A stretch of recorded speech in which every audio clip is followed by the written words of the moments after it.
What is an ignition interlock device, and when is it required?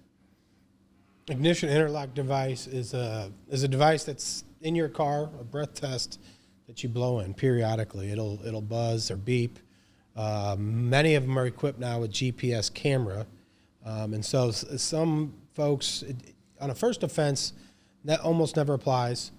Once you get in a second, third, and beyond, depending on the timing, and that could be a whole nother segment. But when you get in after the first DWI, in many cases, it's required for a period of time. But that's what that is. It's basically a device to ensure that the driver is not drinking.